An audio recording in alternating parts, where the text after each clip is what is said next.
বন্ধুরা আমার, তরুণ যুবকেরা আমার, হে আমার মুরব্বিয়ানেরা, হে জওয়ান যুবকেরা, শুনে রেখে দিন বাবা, এই সামনে রমজানের রোজা আসছে, কথা ঠিক না বল? সাচ্চা মুসলমান হলে রোজা কখনো ছাড়তে পারবে না, মনে রাখবে না ভাইরা আমার, তরুণ যুবকেরা আমার। নামাজের কাজা আছে কিন্তু রোজার কোনো কাজা নাই। নামাজের কাজা আছে, দু রাকাত নামাজ কাজা হয়েছে, কাজা পড়তে পারেন, কিন্তু একটা রোজা যদি ইচ্ছাকৃত ভাবে, একটা যদি সিয়াম পালন করা যদি থেকে মানুষ বিরত থাকে, একটা যদি রোজা, রমজানের রোজা যদি একটা ফরজ রোজাকে ইচ্ছাকৃত ভাবে ছেড়ে দেয়, তার কাফারা, তার কাজা হলো ধারাবাহিক 60টা রোজা। এই ধারাবাহিক 60টার মধ্যে যদি আবার একটা ইচ্ছাকৃত ভাবে ছেড়ে দেয়, তার কাফারা, তার কাজা আবার ধারাবাহিক 60টা রোজা। অর্থাৎ সারা জীবন ধরে রোজা রাখলেও একটা ফরজ রোজা রাখার মতো সওয়াব হবে না। হে তরুণ যুবকেরা, হে আমার বন্ধুরা, হে আমার মুরব্বিয়ানেরা, সেই রমজানের রোজা ছেড়ে দেবেন না। সামান্য গ্যাস হচ্ছে, অম্বল হচ্ছে, মাথা ঘুরছে, চুয়া ঢেকুর উঠছে, এই বলে রমজানের রোজা থেকে দূরে সরে যাবেন না বাবা। বন্ধুরা আমার, তরুণ যুবকেরা আমার, জাপানের বিখ্যাত একজন বিজ্ঞানী, নাম হলো মিস্টার ওসিনোরি। সেই মিস্টার ওসিনোরি রমজানের রোজা নিয়ে গবেষণা করেছেন। রমজানের রোজা, এই রোজা নিয়ে তিনি গবেষণা করেছেন গ্রিক ল্যাঙ্গুয়েজে, গ্রিক ভাষায়। ভাই আমার, এই ফাস্টিংটাকে তিনি বলেছেন, ভাই আমার, এর নাম দিয়েছেন, দিস নেম ইজ অটোফেজি। তার নাম দিলেন তিনি অটোফেজি। অটোফেজি মিনিং, ভাই আমার, অটোফেজি মিনস হলো, ভাই আমার, তার মানে হলো আত্মভক্ষণ, নিজেকে খেয়ে ফেলা। অর্থাৎ মানুষের শরীরের সজীব আর নির্জীব নিষ্ক্রিয় কোষ থাকে। সজীব কোষ থাকে, সজীব কোষগুলো খাদ্য চায়, নির্জীব নিষ্ক্রিয় কোষগুলো কোনো কাজের নয়, শরীরের বোঝা হয়ে ভিতরে থাকে। ভাই, এই সজীব কোষগুলো ভাই আমার সারা দিন না খাওয়ার কারণে, রমজানের রোজা রাখার কারণে ক্ষুধা খাবার চাই। আমরা যখন খাবারটাকে দিই না রোজা রাখার কারণে, এই সজীব কোষগুলো আমাদের শরীরের নির্জীব নিষ্ক্রিয় কোষগুলোকে খেয়ে শরীরটাকে আরো সতেজ, সুন্দর এবং ফাঁকা করে দেয়। এর ফলে রমজানের রোজা রাখার কারণে বিজ্ঞানী ওসিনোরির মতো বিজ্ঞানী বলেন, ভাই আমার, রমজানের রোজা রাখার কারণে ভাই আমার ক্যান্সারের মতো জীবাণু মারা যায়। জোরে হবে না? আপনি ক্যান্সারের জীবাণু মারা যাবে বলে রোজা রাখবেন, তাহলে কিন্তু গন্ডগোল। তাহলে ওই রোজা আল্লাহর দরবারে কবুল হবে না। কিন্তু আপনি আল্লাহর হুকুম, ফরজ ইবাদত বলে রোজা রাখুন, আল্লাহর দরবারে রোজা কবুলও হবে, আর অটোমেটিক ক্যান্সারের জীবাণু ইনশাআল্লাহ মারা যাবে। জোরে বলা যাবে না সুবহানাল্লাহ? বন্ধুরা আমার, তরুণ যুবকেরা আমার, হে আমার মুরব্বিয়ানেরা, হে তরুণ যুবকেরা, শুনে রেখে দিন বাবা, রমজান মাসে আপনি রোজা রাখুন, তারাবির নামাজটা পড়ুন। কিছু তারাবির নামাজ হাফেজ সাহেবরা পড়ায়, দেখবেন এত স্পিডে পড়াচ্ছে, এত দ্রুত গতিতে চলছে, যেন জনশতাব্দী এক্সপ্রেস ফেল হয়ে যাবে। রোজাটা ছাড়বেন না। হে তরুণ যুবকেরা, হে আমার বন্ধুরা, শুনে রেখে দিন বাবা, জেনে রেখে দেন। হে মুসলমান, একটু খেয়াল করুন বন্ধুরা আমার, যে বান্দা রমজানের রোজা, ভাই আমার, 1 মাস ধরে রোজা রাখবে, রমজানের রোজাটা রাখার কারণে ভাই আমার, তার মুখ থেকে একটা দুর্গন্ধ বের হয়, মুখ থেকে একটা দুর্গন্ধ বের হয়। আমার নবী বলেন, ওই মুখের দুর্গন্ধটা, ওটা আল্লাহ রাব্বুল আলামিনের দরবারে সেটা দুর্গন্ধ হিসাবে নয়, এটা সৌগন্ধ হিসাবে কবুল হয়ে যায়।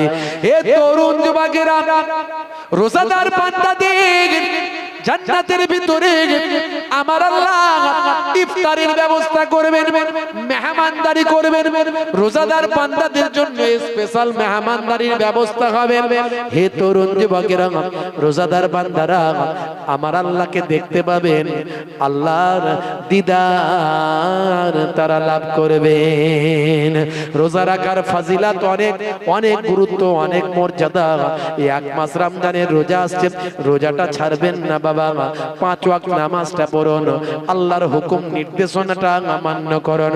আমরা উম্মতে মুহাম্মাদি, আমাদের অনেক সম্মান, অনেক ইজ্জত আল্লাহ দান করেছে। বন্ধুরা আমার, তরুণ যুবকেরা আমার, হে আমার মুরব্বিয়ানেরা, শুনে রেখে দিন বাবা, জেনে রেখে দেন। হে মুসলমান, একটুখানি লক্ষ্য করুন বাবা, উম্মতে মুহাম্মাদের কি সম্মান দেয়া হয়েছে, উম্মতে মুহাম্মাদের কি ইজ্জত দেয়া হয়েছে। বন্ধুরা আমার, হযরতে মুসা কালিমুল্লাহ বাবা আমার আল্লাহর দরবারে জিজ্ঞাসা করেন, আমার মাবুদ আল্লাহ, তো কাল্লেমো মাই হাল তো কাল্লেমো আহাদা গায়রি, আপনি আমার সঙ্গে কথা বলেন আর কারো সঙ্গে কি কথা বলেন? হে তরুণ যুবকেরা, আল্লাহ বললেন মুসা, আমি তোমার সঙ্গে কথা বলি, শুনে রেখে দাও, জেনে রেখে দাও, আমি তোমার সঙ্গে যখন কথা বলি 70,000 নূরের পর্দার ভিতর থেকে কথা বলি। কথা ঠিক না ভুল? জোরে বলেন। 70,000 নূরের পর্দার ভিতর থেকে মুসা নবীর সঙ্গে আল্লাহ কথা বলতেন। সেই মুসা নবীর আল্লাহ কত সম্মান দিয়েছিলেন। মুসা আলাইহিস সালাম যখন হাতের লাঠিটা ছাড়তেন, সেই হাতের লাঠিটা বিশাল একটা সাপ হয়ে চলতে শুরু করত। মুসা কালিমুল্লাহ যখন হাতটাকে গোল করে বগলের ভিতর দিয়ে ঘুরিয়ে দিতেন, সেখান থেকে সূর্যের মতো আলো ছড়িয়ে পড়ত।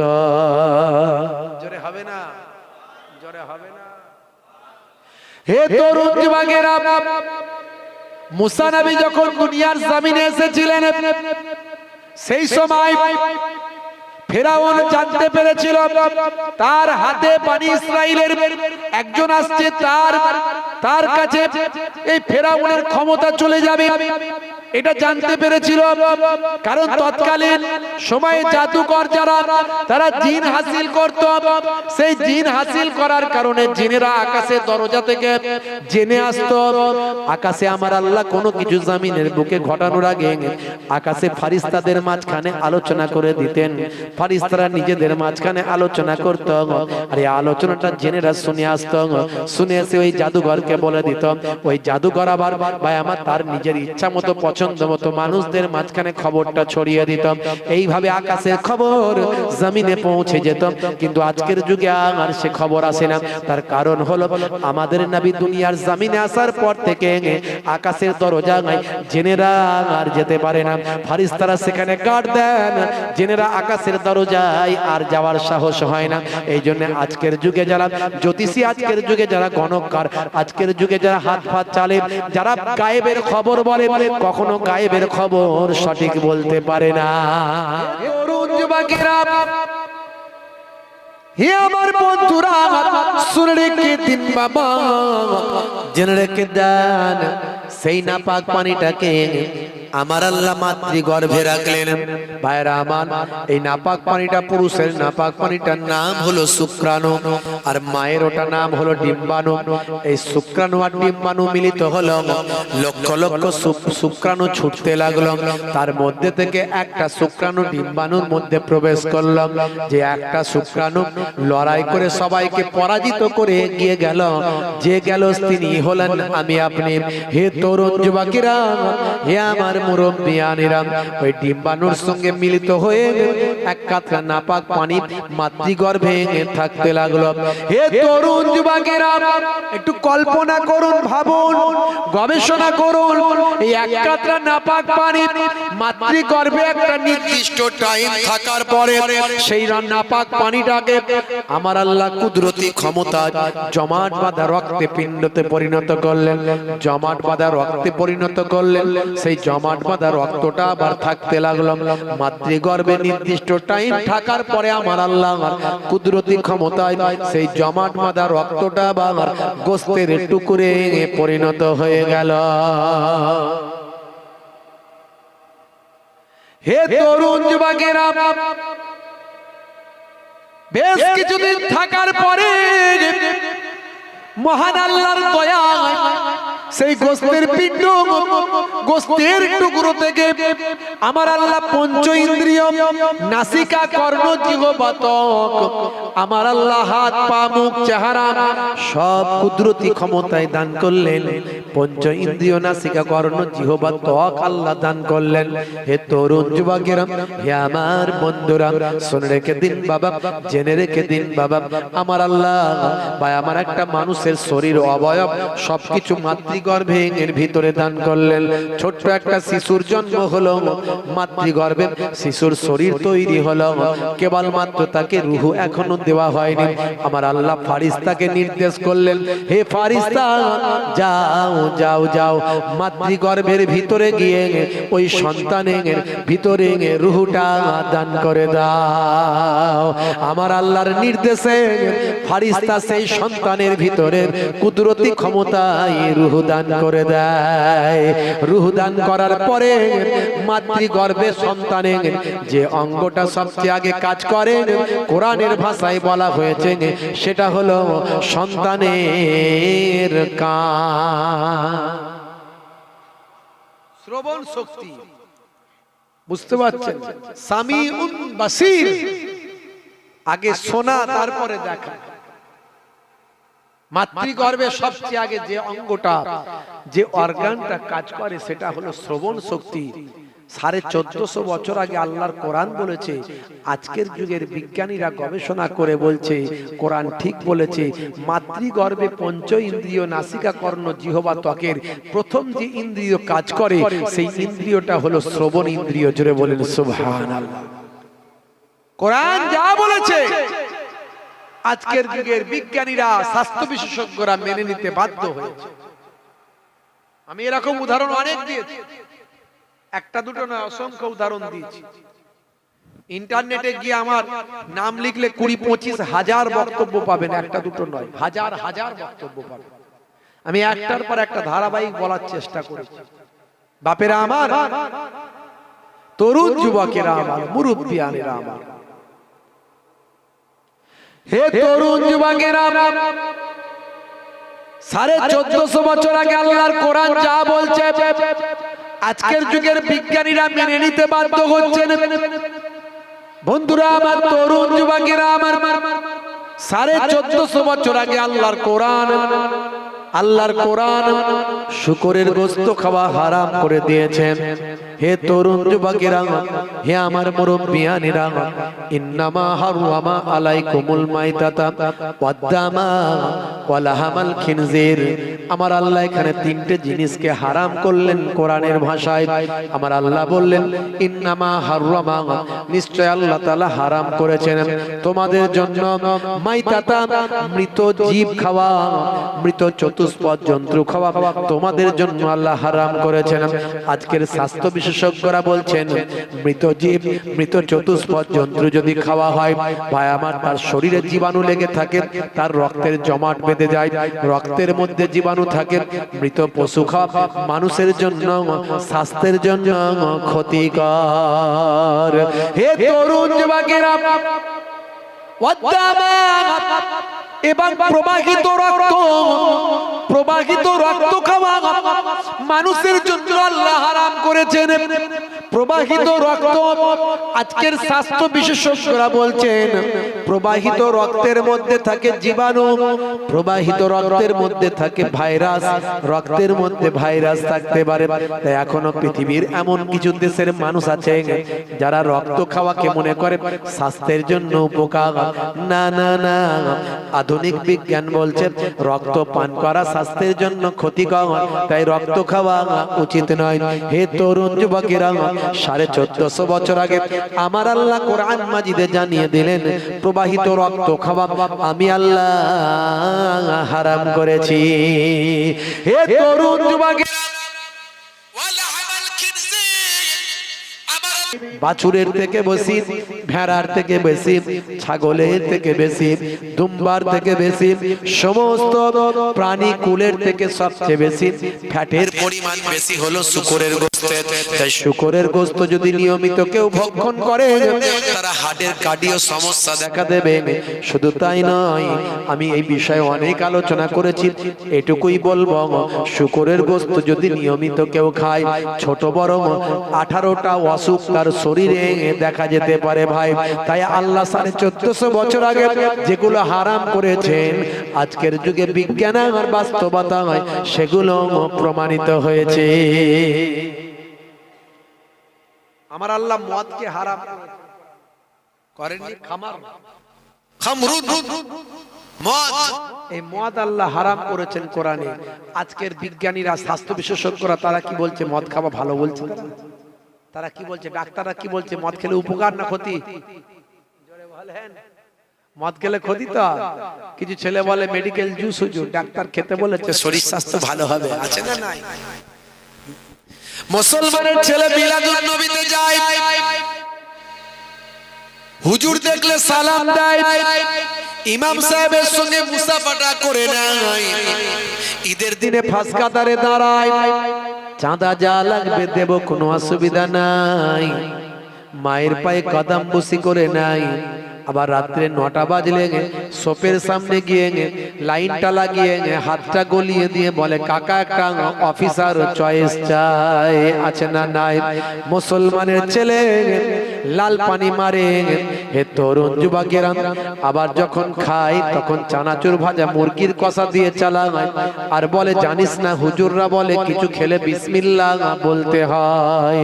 হে তরুণ যুবকেরা, হে আমার মুরব্বিয়ানিরা, যখন দুধ নিয়ে পাড়ায় পাড়ায় যায়, ওই ছেলেটি বলে ও কাকা পানি কতটা মিশিয়েছো জানতে চায়। আর ওই ছেলেটি আবার রাতের বেলা যখন মদের ফাইলটা চালায় তখন তাতে পানি মেরে সে খায়। কথা ঠিক না ভুল ভাই? দুধ খায় না, দুধ খেতে, দুধের জন্য যখন বিক্রি করে দুধের মতো ভালো জিনিস কিছু হয় না, বুঝতে পারছো?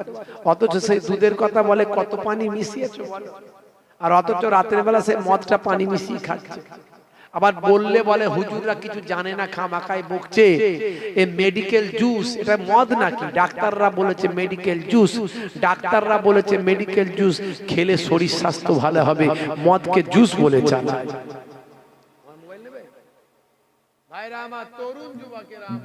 মুরব্বিয়ানিরা আমার, ডাক্তাররা বলেছে মেডিকেল জুস খেলে শরীর স্বাস্থ্য ভালো হয়, মদকে জুস বলে চালায়।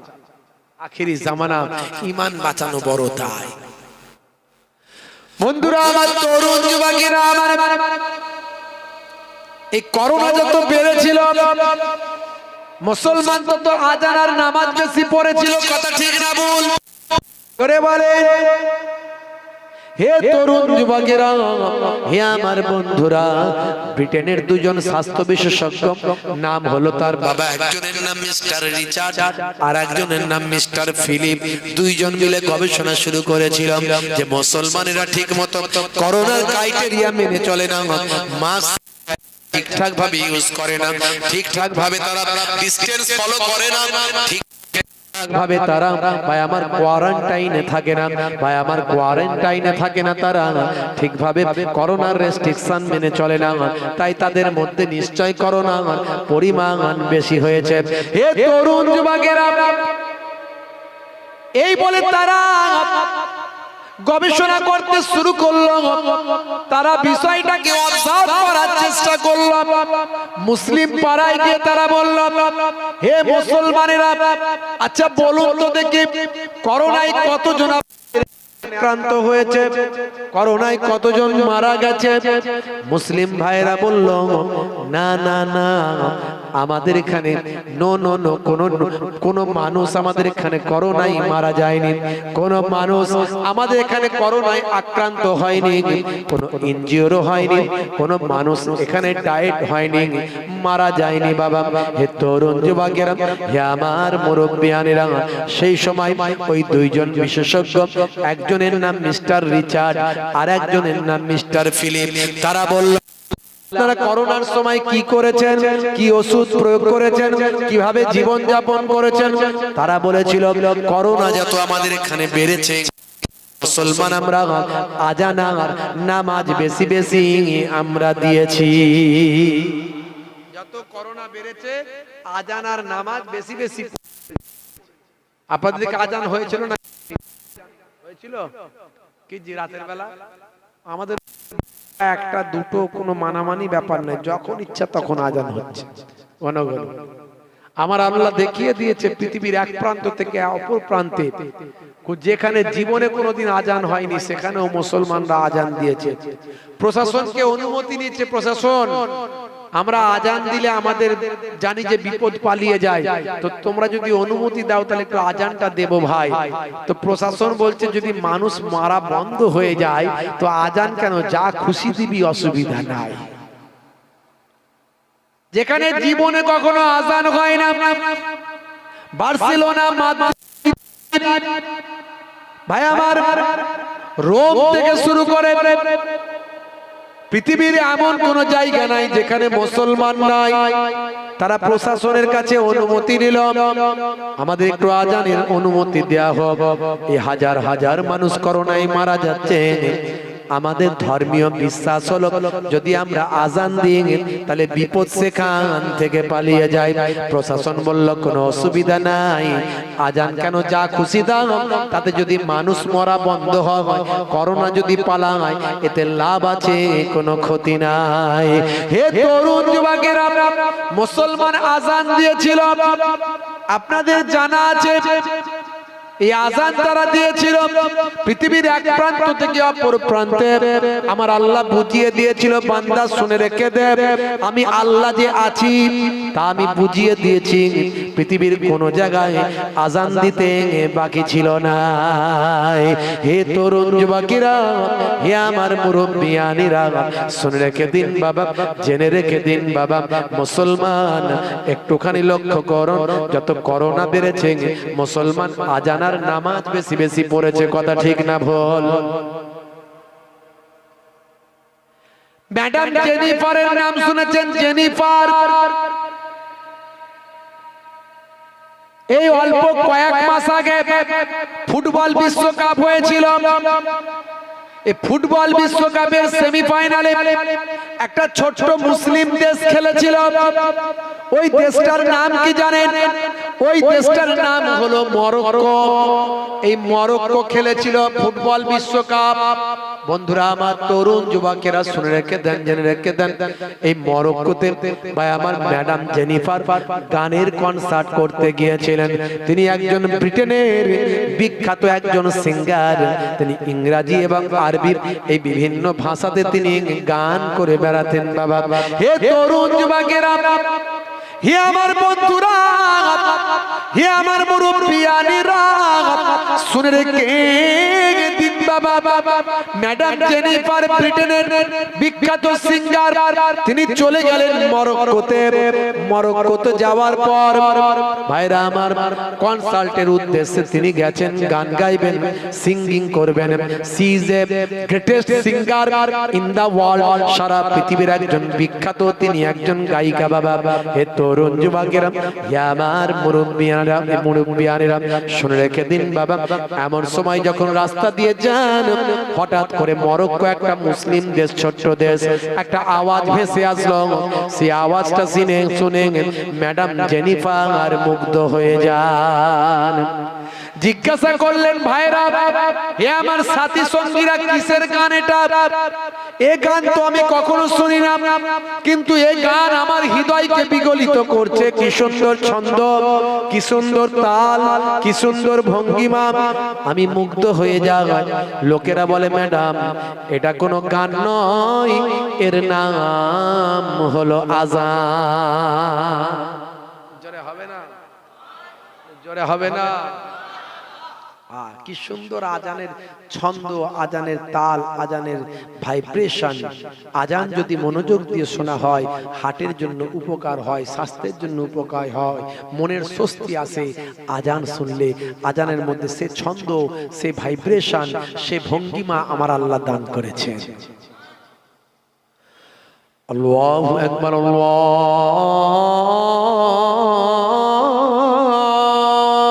আকবার, আল্লাহু আকবার, আল্লাহু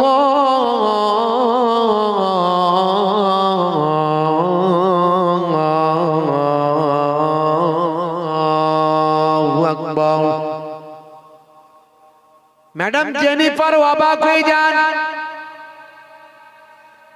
ম্যাডাম জেনিফার সেই সময় বলে এটা কিসের আওয়াজ, বলে এটা আজান। হে তরুণ যুবকেরা, ম্যাডাম জেনিফার বলেছিলেন আজানে আমি মুগ্ধ হলাম। এর অর্থটা কি একটু জানতে চাই, আজানের মানেটা কি একটু জানতে চাই। আজানের মানেটা তিনি জানলেন, জেনে তিনি মুগ্ধ হলেন। আল্লাহর কোরআন আমি পড়তে চাই। কোরআন তিনি পড়লেন, পড়ে মুগ্ধ হলেন। বিশ্ব নবীকে আমি জানতে চাই, নবীর জীবনী পড়লেন, মুগ্ধ হলেন। ম্যাডাম জেনিফার আর সহ্য করতে না পেরে সেই নবীর নামে কালেমা পড়ে বিশ্ব নবীর শিষ্যা হয়ে গেলেন। এখন ইন্টারনেটে তাকে পাওয়া যায়, সুন্দর কণ্ঠ নিয়ে তিনি আল্লাহর কোরআন তেলাওয়াত করে দেয়। জোরে হবে না, জোরে হবে না। আর আমাদের দেশে মাঝে মাঝে রাস্তা দিয়ে আমরা যখন যাই, ভোরের বেলা ফজরের সময় বাড়ি ফিরি, তো মাঝে মাঝে আজান শুনতে পাই। হিন্দু মুসলিম খ্রিস্টান জৈন সবাই শুনতে পাই, দেখবেন মাঝে মাঝে আজান হচ্ছে। আল্লাহু আকবার, আল্লাহু আকবার। সর্বনাশ করেছে। কি আজান হচ্ছে রে ভাই। আসলে চাচার দোষ নাই, দোষটা কার? দোষটা চাচার নয়। 70 বছর বয়স চাচার, হার্টের পেশেন্ট, সুগার, ডায়াবেটিস, হ্যাঁ, কোমরে ব্যথা, মাজায় ব্যথা, গলা ভালো নয়, বসে যায়, বুঝতে পারছেন, শরীর খুব খারাপ। কিন্তু চাচা যদি আজান না দেয়, মসজিদে আর আজানই হবে না। কথা ঠিক না ভুল? আজানটা দেওয়া দরকার ছিল যুবকদের, তাদের 5 ওয়াক্ত নামাজি হওয়া দরকার ছিল, কিন্তু এরা নামাজ পড়ে না। কথা ঠিক না ভুল? 95 জন যুবক নামাজ পড়ে না। 100 জানি না, আপনাদের এখানে অনেক বেশি হয়তো নামাজ কালাম করে। মুয়াজ্জিন সাহেবকে জিজ্ঞাসা করলে, ইমাম সাহেবকে জিজ্ঞাসা করলে পাওয়া যাবে কতজন নামাজ পড়ে, তিনি বলে দিতে পারেন। বুঝতে পারছেন? 100 জনের 95 জন নামাজ পড়ে না মুসলমানদের যুবকেরা। রাগ করবেন না। আর বুড়ো হয়ে গেলে, বয়স হয়ে গেলে নিরুপায়, মরবো তো মরবো, মরে যখন যাব নামাজ পড়ি মরি। বুঝতে পারছেন? বুঝতে পারছেন? তাহলে ইয়ং বয়সে নামাজটা পড়া দরকার ছিল, তারা কিন্তু পড়ে না। তাদের আজানটা দেয়া দরকার ছিল, যে আজানে সবাই মুগ্ধ হতো। দরকার নাই তো। ভাইরা আমার, তরুণ যুবকেরা, মুরব্বিয়ানেরা আমার, মুসলমান, সেই আজানটা কত সুন্দর ভাবে ম্যাডাম জেনিফার শুনলেন, মুগ্ধ হয়ে গেলেন। যে আজানের ছন্দ শুনে ম্যাডাম জেনিফার ঈমান কবুল করে, সেই আজান শুনলে আমার দেশের মানুষ বলে কি হচ্ছে রে বাবু, এটা কেমন আজান? আসলে দোষটা ওই মুরব্বি চাচার নয়, দোষটা হলো ইয়ং ভাইদের, যুবকদের, যারা নামাজ পড়ে না। হে তরুণ যুবকেরা, হে আমার বন্ধুরা, শুনে রেখে দিন বাবা, জেনে রেখে দেন, আজানটা যুবকেরা দেন, নামাজটা প্রত্যেকেই পড়ুন, নামাজ ছেড়ে দেবেন না। ম্যাডাম, মিস্টার ভাই আমার, আর কি বলবো আপনার ভাই আমার, দোস্ত আমার, ব্রিটেনের 2 জন গবেষক, মিস্টার রিচার্ড এবং মিস্টার ফিলিপ, তারা গবেষণা করে বললেন যে আপনারা বেশি বেশি নামাজ পড়েছেন, ওযু করেছেন, আজান দিয়েছেন। তারা নামাজ নিয়ে গবেষণা করে দেখলো নামাজের থেকে ভালো ব্যায়াম আর কিছু হতে পারে না। তারা ওযু নিয়ে গবেষণা করে দেখলো করোনার মেন ওষুধ হলো হাত মুখ ধোয়া। আর এই মুসলমানেরা 5 বার, অনেকবার ওযু করতে গিয়ে হাত মুখ ধোয়, তাই এদের কাছ থেকে করোনা পালিয়ে যায়। আমার আল্লাহ কোরআন মাজিদে জানিয়ে দেন, ইযা কুমতুম ইলাস সালাত ফাগসিলু ওজুহাকুম ওয়া আইদিয়াকুম ইলাল মারাফিক ওয়া আমসাহু বিরুসিকুম ওয়া আরজুলাকুম ইলাল কাবাইন। তোমরা যখন নামাজে মনস্থ হবে তখন তোমরা তোমাদের মুখমণ্ডল ধৌত করো। ওয়াজহুন মানে চেহারা, ভাই আমার মুখমণ্ডল ধৌত করো, মুখমণ্ডল ধৌত করো। ভাই আমার দোস্ত আমার, হে তরুণ যুবকেরা, আমার আল্লাহ আরো বললেন ওয়া আইদিয়াকুম ইলাল মারাফিক, ইয়াদুন মানে হাত, তোমাদের হাতের মারাফিক পর্যন্ত, কোনই পর্যন্ত ধৌত করো। তোমরা তোমাদের মাথাটা মাসা করো, মাথাটা হাতে করে পানি নিয়ে মাথাটা মাসা করো।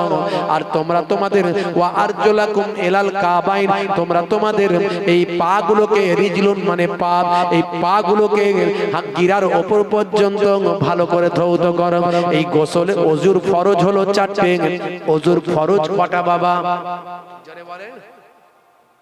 এই বাচ্চাদেরকে একটু ইমাম সাহেবের কাছে পাঠান তো নাকি? বাচ্চাদেরকে একটু ইমাম সাহেবের কাছে না পাঠালে এরা ওযুর ফরজ, গোসলের ফরজ, নামাজ রোজা শিখবে কি করে?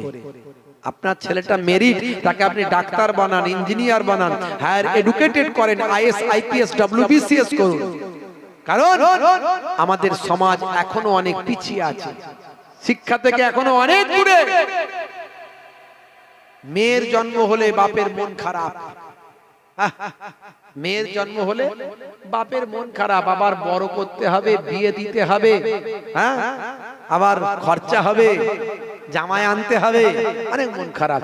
ছেলের জন্ম হলে খুব খুশি, সারা গ্রাম মাই মিষ্টি নিয়ে শুধু বিলি করছে। ছেলের জন্ম হয়েছে খুব খুশি, খুব খুশি। আমি বলি বেশি খুশি হইও না, ওই ছেলে বড় হয়ে মারবে তোমায় ঘুষি। তুমি বেশি হইও না খুশি, ওই ছেলে বড় হয়ে মারবে তোমায় ঘুষি। যদি সুশিক্ষায় শিক্ষিত না করতে পারো, ছেলে বাপকে ঘুষি মারবে। আমি কয়েকদিন আগে রাস্তা দিয়ে আসছি, বুঝতে পারছেন, ওই হাতিশালার কাছাকাছি দেখছি বাপ বেটায় মারপিট করছে। বাপ বেটা দেখে বুঝতে পারলাম যেটা বাপ বেটায় মারপিট করছে। জি হ্যাঁ, হ্যাঁ, আসলে সুশিক্ষায় শিক্ষিত না করতে পারলে ঘুষি খেতে হবে। আর আপনার মেয়েই বাবাকে সবচেয়ে ভালোবাসে। শ্বশুর বাড়িতে থাকলেও বাপ মায়ের দিকে মনটা পড়ে থাকে আমার মায়েদের। তবে মাগো, নিশ্চয়ই বাপ মাকে ভালোবাসবেন। নিশ্চয়ই ইসলাম বলেছে বাপ মায়ের পায়ের তলায় সন্তানের জান্নাত। তবে শ্বশুর শাশুড়িকে যেন অবহেলা করবেন না। শ্বশুর শাশুড়িও কিন্তু আপনার বাপ মা, সেই শ্বশুর শাশুড়িকে কষ্ট দেবেন না। বাপ মায়ের থেকে বেশি ভালোবাসুন শ্বশুর শাশুড়িকে। আর শ্বশুর শাশুড়িদের বলবো, বৌমাদেরকে নিজের মেয়ের থেকে বেশি ভালোবাসুন, দেখবেন সংসার আর কখনো অশান্তি হবে না। হবে? যেটা বলেন হবে। এখন দেখা যাচ্ছে ছেলে হয়েছে, বাপের বিরাট খুশি, একটু যেই বড় হলো অমনি কারবারে পাঠিয়ে দিল, অমনি রুটির দোকানে, অমনি জরির দোকানে। ব্যাস 45 বছরের বাপ 20 বছরের ছেলের পয়সায় বসে বসে খায়, আর চায়ের দোকানে বসে বসে বড় বড় ডায়লগ দেয়, আমার ছেলে আজকে 26 ইঞ্চি এনেছে। কথা ঠিক না ভুল বলেন?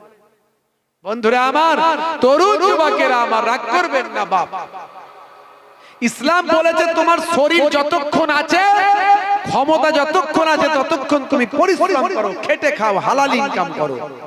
আর আমরা একটু বয়স হলি, 40, 45, 50 বছর হলি, তরতাজা শরীর, বিকাল বেলায় আমাদের চায়ের দোকানে বসে বসে টিভি দেখা, তাস খেলা, এগুলো কাজ। সারাদিন আড্ডা দিয়ে মাচায় বসে বসে ভাই আমার দুনিয়ার কথা বলে বলে সময় কাটানো কাজ, এর বাঁশ ওর কুঞ্চি দেওয়া কাজ। কাজকর্ম ছেড়ে দিয়ে ছেলে ইনকাম করে বসে বসে খায়। রাগ করবেন না, এটা হালাল হবে না। হে তরুণ যুবকেরা, হে আমার বন্ধুরা, শুনে রেখে দিন বাবা, জেনে রেখে দেন। হে মুসলমান, একটুখানি লক্ষ্য করুন বাবা, আজ মুসলমান আমরা কোন জায়গায় পৌঁছে গেছি। মুসলমান আজকে আল্লাহ ভুলে গেছি, রাসূল ভুলে গেছি। বন্ধুরা আমার, তরুণ যুবকেরা আমার, নামাজ ছেড়ে দিয়েছি, রাসূলের সুন্নত ভুলে গেছি। হে তরুণ যুবকেরা, মিস্টার রিচার্ড, মিস্টার ফিলিপ, তারা গবেষণা করে দেখলেন নামাজের থেকে ভালো ব্যায়াম আর কিছু হতে পারে না। আর ওযু তারা করে এই 5 ওয়াক্ত ওযু করে তার কারণ হলো করোনা ওযু করার কারণেই করোনা পালিয়ে যায় ম্যাডাম জেনিফারের মতো মানুষ তিনি অবাক হয়ে যান আজান নিয়ে গবেষণা করে নামাজ নিয়ে গবেষণা করে কোরআন নিয়ে গবেষণা করে বিশ্বনবীর জীবনী নিয়ে গবেষণা করে ঈমানের কালেমা পড়ে নাই কিন্তু মুসলমান আজকে আমরা এমন জায়গায় পৌঁছে গেছি মুসলমান হে মুসলমান আল্লাহ এবং রাসূলের সুন্নাত তরিকা আল্লাহর নির্দেশ আমরা মানি নাই কথা ঠিক না বল জোরে বলেন কথা ঠিক না ভুল ভাইরা আমার তরুণ যুবকেরা আমার মুরব্বিয়ানেরা আমার হে তরুণ যুবকেরা আমার আজকের এই পাক মাহফিল থেকে আমাদের ওয়াদা করতে হবে আমরা কোন রকম ভাবে নামাজ ছেড়ে দেব না রাসূলের সুন্নাত ভুলে যাব না আল্লাহ বলছেন বান্দারে আমি তোদের এক কাতরা নাপাক পানি থেকে সৃষ্টি করেছি বান্দা সেখান থেকে আজকে আমি তোদেরকে সুন্দর মানুষ হিসেবে তৈরি করলাম তোরা কেমন করে আমার সঙ্গে কুফরি করিস কাইফা তাকফুরুনা বিল্লাহি ওয়া কুনতুম আমওয়াতান ফাআহিয়াকুম সুম্মা ইউমীতুকুম সুম্মা ইউহয়িকুম সুম্মা ইলাইহি তুরজাউন হে বিশ্বাসী বান্দারা হে ঈমানদারেরা যারা ঈমানদার হিসেবে দাবি করো তোমরা কেমন করে আল্লাহর সঙ্গে কুফরি করো ফাকুনতুম আমওয়াতান তোমরা ছিলে মৃত ফাআহিয়াকুম আমি তোমাদের জীবন দিয়েছি আল্লাহ বলছেন এই পৃথিবীতে আসার আগে তোমরা এই দুনিয়ায় আসার আগে তোমরা ছিলে মৃত কথা ঠিক না ভুল বলেন আমরা কোথায় ছিলাম ছিলাম মৃত আল্লাহ আমাদের জীবন দিয়েছেন আবার আমাদের মওত দেবেন কথা ঠিক না ভুল আমরা মারা যাব না সারা জীবন বেঁচে থাকবো জোরে বলেন মারা যাব সুম্মা ইলাইহি তুরজাউন তোমাদেরকে আমি আল্লাহ আমার কাছে ফিরে আসতে হবে তাহলে আল্লাহর কাছে গিয়ে আমাদের জবাব দিতে হবে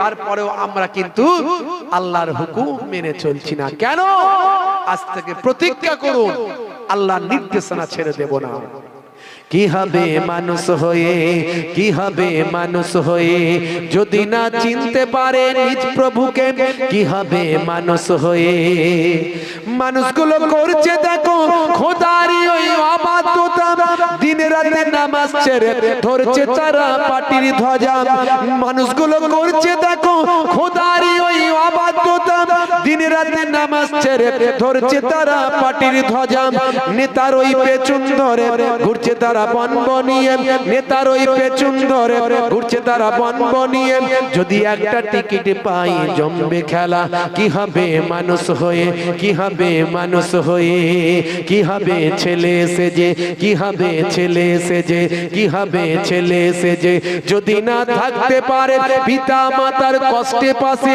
যদি না থাকতে পারে পিতা মাতার কষ্টে পাশে কি হবে ছেলে সেজে কথা ঠিক না ভুল বলেন জোরে বলেন কথা ঠিক না ভুল আজকাল করছে ছেলে পিতা মাতার জায়গা জমি জীবন দশাতে তাদের নিজের নামে লেখা পড়ি আজকাল করছে ছেলে পিতা মাতার জায়গা জমি জীবন দশাতে তাদের নিজের নামে লেখা পড়ি ছেলের ওই বিয়ে হলে ঘর জামাই যাচ্ছে চলে ছেলের ওই বিয়ে হলে ঘর জামাই যাচ্ছে চলে অথবা আলাদা হলো মাকে ছেড়ে অথবা আলাদা হলো মাকে ছেড়ে কি হবে ছেলে সেজে কি হবে ছেলে সেজে কি হবে নারী হয়ে কি হবে নারী হয়ে কি হবে নারী হয়ে যদি না চলতে পারে এই দুনিয়ায় বোরকা পরে যদি না চলতে পারে এই দুনিয়ায় বোরকা পরে কি হবে নারী হয়ে আজকাল চলছে দেখো নারীগুলো বেপরদায় গায়ে হাতে ট্যাটু এঁকে জিন্স গেঞ্জি পরছে রে ভাই কথা ঠিক না ভুল ভাই কলকাতায় দেখবেন মেয়েরা সিগারেটের টান মারছে আছে না নাই আর জিন্সের গেঞ্জি টাইট ফিটিং গেঞ্জি টাইট ফিটিং প্যান্ট উড়ি বাপ রে বাপ বুঝতে পারছেন হাই রে হাই মুসলমানের নারী করছে বাড়াবাড়ি হাতে ধরেছে কাটারি বলছে বেরিয়ে আই শ্বশুর শাশুড়ি আছে না নাই মুসলমানের নারী চালাচ্ছে স্কুটি গাড়ি গায়ে নাই ওড়না বলছে আমার দিকে দেখ না চুল করতে কালার যাচ্ছে বিউটি পার্লার নাম ছিল জরিনা হয়ে গেল করিনা কথা ঠিক না ভুল মুসলমানের নারী বুঝতে পারছেন খুব করছে বাড়াবাড়ি। লাল শাড়ি লাল টিপ লাল আঁচল মাথায় নাই, সবুজ শাড়ি সবুজ টিপ সবুজ আঁচল মাথায় নাই, পিঠটা তাদের ফাঁকা, বলছে যত তাকাবি তাকা। স্বামী মনে মনে করছে দেখ কেমন লাগে আমার বউকে, কেমন লাগছে, নায়িকা লাগছে তো। ওরে বাপ, রাগ করবেন না বাপ, পর্দাকে জর্দা করে স্বামীকে পান দিয়ে খাইয়ে দিয়েছে। আর পর্দা শুধু কার কাছে? শুধু হুজুরের কাছে। হুজুর দেখলে পর্দা, আর কারো কাছে পর্দা না। মা গোসল করতে নেমেছে পুকুরে, 6 বছরের ছেলেটাকে দাঁড় করিয়ে দিয়েছে। বাবা লোক এলে বলিস। কি বলেছে? লোক এলে বলিস। আমি একটু লাইতে নামছি, লোক এলে বলিস। ছেলে দাঁড়িয়ে আছে 6 বছরের করি, বুঝতে পারছি। মা লোক আসছে, মা মা মা গো লোক আসছে, লোক আসছে। কে রে, কে রে, কে আসছে? কে? আমাদের গয়লা কাকা আসছে। গয়লা কাকা, গয়লা কাকা আসছে গো। ও তো তোর কাকা হয়, ওতে অসুবিধা নাই। কিছুক্ষণ পরে আবার আওয়াজ দিচ্ছে, মা মা ও মা লোক আসছে, লোক আসছে, লোক আসছে। কে গো? কে আসছে, কে আসছে রে? বলে আমাদের সেই দোকানি কালো চাচা, দোকানি কালো চাচা। বলে ও তো তোর চাচা হয়, অসুবিধা নাই। যা বলে সবেতে বলে অসুবিধা নাই। ছেলে মনে মনে করছে তাহলে মনে হয় অসুবিধা নাই। কিছু সময় পরে দেখছি ইমাম সাহেব যাচ্ছে। ছেলে মনে মনে করছে তো আমাদের ইমাম সাহেব হয়, দুবেলা পড়ি এক কাছে, সকালেও পড়তে যায় সন্ধ্যাতেও পড়তে যায়। এটা আমাদের সবচেয়ে কাছের লোক ইমাম সাহেব, রাত দিন মসজিদে যায়। তাহলে ইমাম সাহেব এলে তার অসুবিধা হতে পারি না, কথা ঠিক না? তো ইমাম সাহেব চলে যাচ্ছে মাথা নিচু করে পুকুরের ধার দিয়ে। ছেলে কিচ্ছু বলেনি, যা বলি সব বলে অসুবিধা নাই, বলে লাভ নাই, ও আর বলে না। মা যেই দেখেছে ইমাম সাহেব পুকুরের পাড় দিয়ে বেরিয়ে গেল, মা উঠে এসে ছেলের কানটা টেনে মুলে দিয়ে, হতভাগা, বললাম না লোক গেলে বলবি? মা গো ইমাম সাহেব আমাদের, অসুবিধা নাই। তো কে বলেছে অসুবিধা নাই? যত অসুবিধা তো ইমাম সাহেবই হয়, যত অসুবিধা তো ইমাম সাহেবই। মাথার কাপড় ফেলে দিয়ে ফুল স্পিডে হাঁটছে। যেই দেখলো ইমাম সাহেব, অমনি এই দিকের কাপড়ে এমন টান মারলো, ওই দিকে লোডশেডিং হয়ে গেল। কথা ঠিক? তাহলে পর্দা শুধু ইমাম সাহেবের কাছে, হুজুরের কাছে, বাকি সব জায়গায় জর্দা। কথা ঠিক না বল? অত সহজ নয়। একটা মহিলা যদি জাহান্নামায় যায়, সঙ্গে 4 জনকে নেবে, মনে রাখবেন। ওই আমরা হাসছি তো, ছাড়বে না। তুমি বড় সুবি সাহেব হয়েছিলে, বড় আল্লাহওয়ালা হয়েছিলে, ওয়াজ শুনেছিলে, হেদায়েত হয়েছিলে, চলো আব্বা তোমাকে বলেছিলাম, হ্যাঁ